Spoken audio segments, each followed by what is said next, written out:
Mountains. Mountains and music. In particular, music of the human voice. These are the sights and the sounds that give Wales its immediate national identity.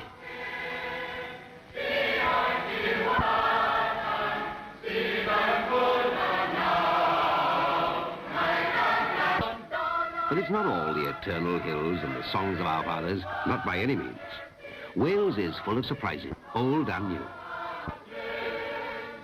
There's a beautiful bridge for you. The new way into Wales. All strings and strength and swooping lines, strung elegantly above the River Severn.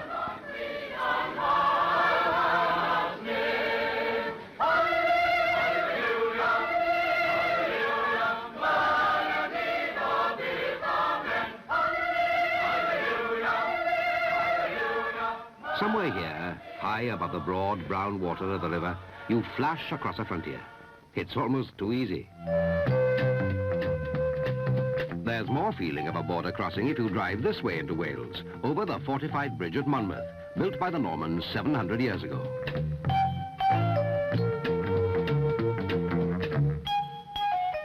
From north to south, so many different routes into this very different country. Different ways of travelling once you get here, too. Wales is rich in busy little mountain railways, preserved or restored relics of the 19th century, when they carried workers up into the remote hills to quarry the slate or mine the lead. This particular one had more gracious origins, being built in 1896 to convey twittering parties of stately Victorian tourists up to the top of Mount Snowdon. It's been hissing and chuffing up there ever since.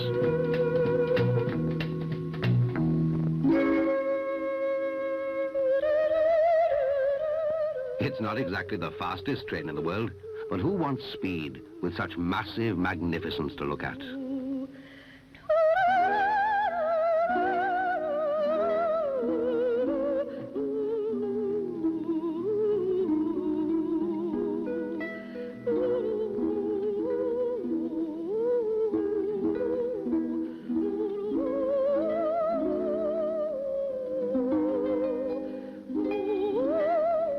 Where there are mountains, there's always the wild white water, tumbling its wasteful way down to a sea that doesn't need it. Frivolous, but beautiful. Equally beautiful, though, in their ordered rhythms, are the working waters of Wales. High up in the empty mountain valleys of North and Mid Wales, tactful engineers have done a deal with nature to create dozens of pleasing man-made lakes that already look as old and as handsome as the mountains which reflect in their surfaces.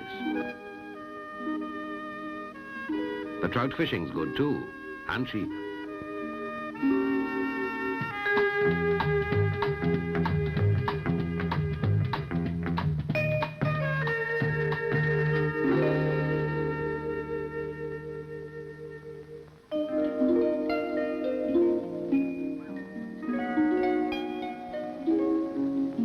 For the more ambitious sort of fishing, for salmon and the big sea trout, you have to go down to the natural waters, like the River Teifi that swirls down to Cardigan, decelerating slowly as it nears the sea.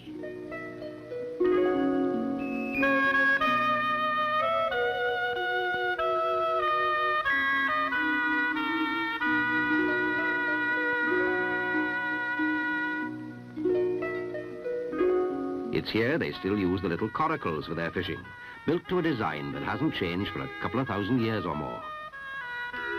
And why should it? How many boats could you use as an umbrella?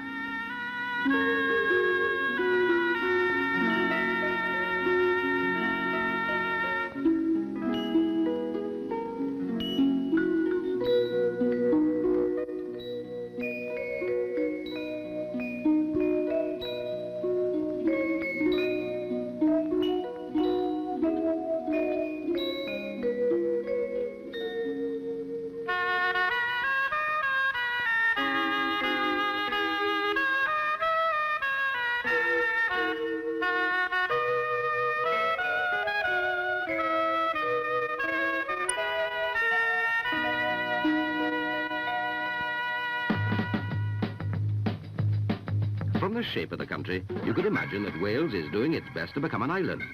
All round its three coasts, great fists and fingers of land reach out aggressively into the Irish Sea. This means an exceptionally long seaboard for the size of the country, and one that's coloured with sharp contrast and vivid variety. It means, too, generous opportunities for about every seaside activity you can think of. Not only on and in the water, but also on the coastal land, which has innumerable beautifully situated sites for campers and caravanners. Many first-class golf courses, too, are handsomely landscaped between the mountains and the sea.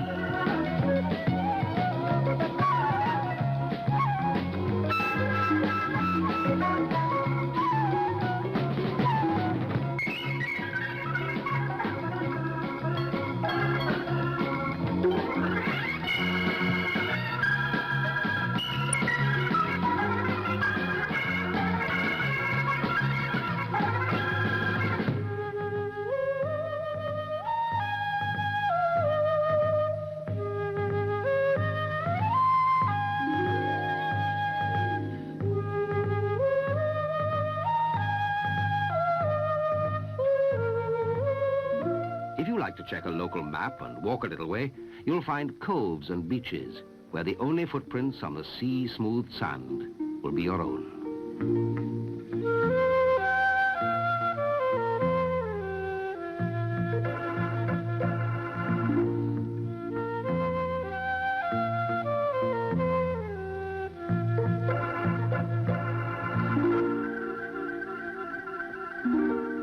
The cautious steps of dreaming children on the seaside rocks might well be early preparation for the real thing, the slow, tense ballet of serious rock climbing.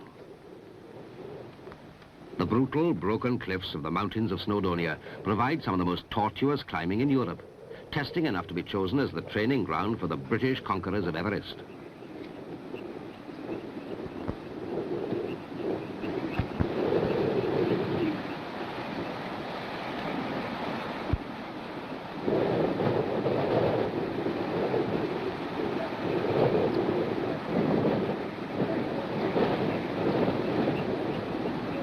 This class of climbing is strictly for the experts, but for ordinary folk, there are invariably gentler approaches to the same impressive summits, up safe, well-trodden paths over mountain moorland and through the hill forests.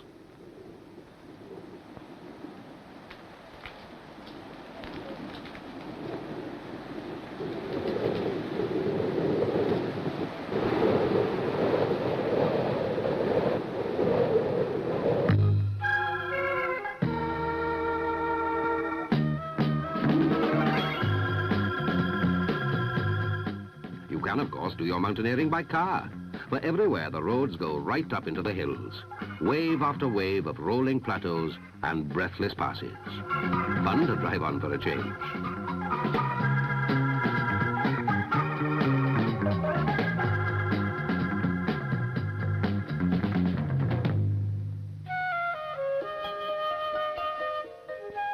To get even deeper into the wildness of Wales, you could take to the saddle of an amiable horse.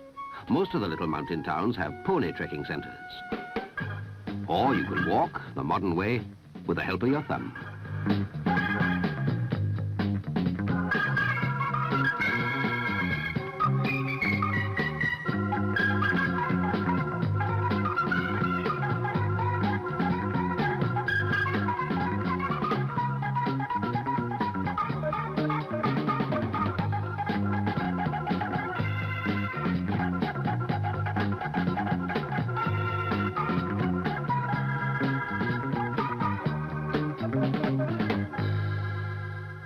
Two things that make Welsh pubs so different are the singing and the talk. The Welsh are a very articulate race. Jealous people might say we talk too much, but it's good talk, informed, impassioned, and wide-ranging. Go inside and join in. Even in the remoter corners, there's plenty of accommodation in Wales, from simple, welcoming pubs and guest houses to old country houses and coaching inns converted inside to luxury living standards. In the larger towns, of course, there are big new international hotels. The food's good, too, whether it's plain cooked by a farmer's wife used to satisfying avid outdoor appetites, or created with professional temperament by some genius of a chef.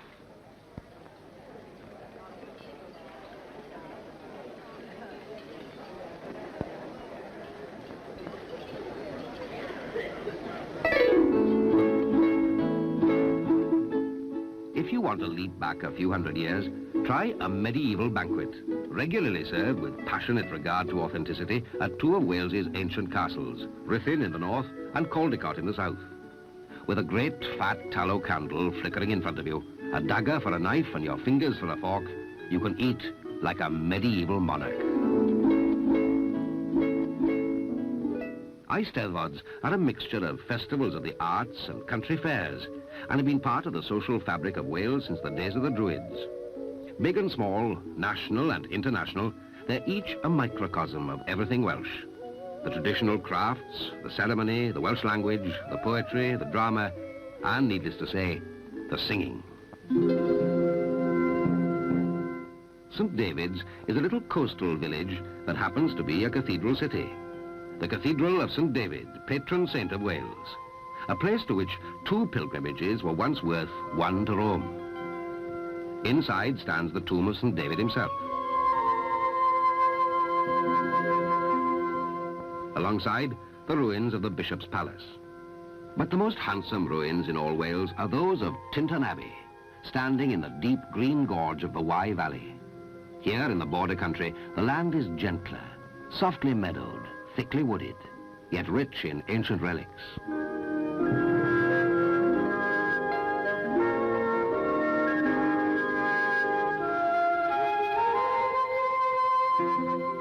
The Welsh never went in for building castles. When the invaders came, the Romans, the Saxons, the Normans and the English, Welshmen just took to the hills, from where they conducted some very harassing guerrilla warfare.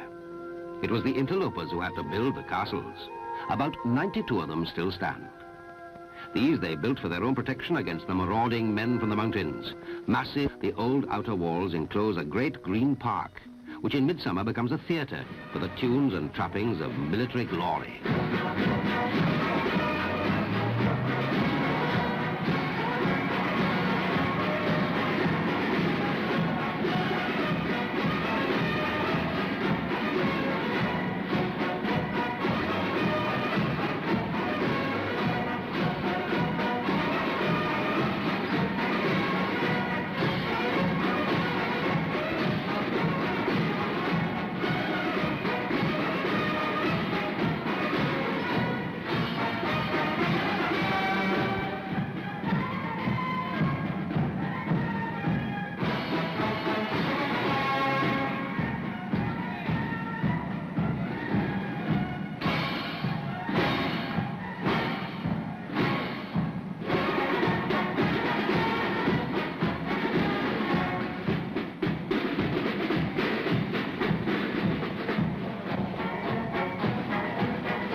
Enterprises like this are typical of the self-regenerating creative vigour of the Welsh.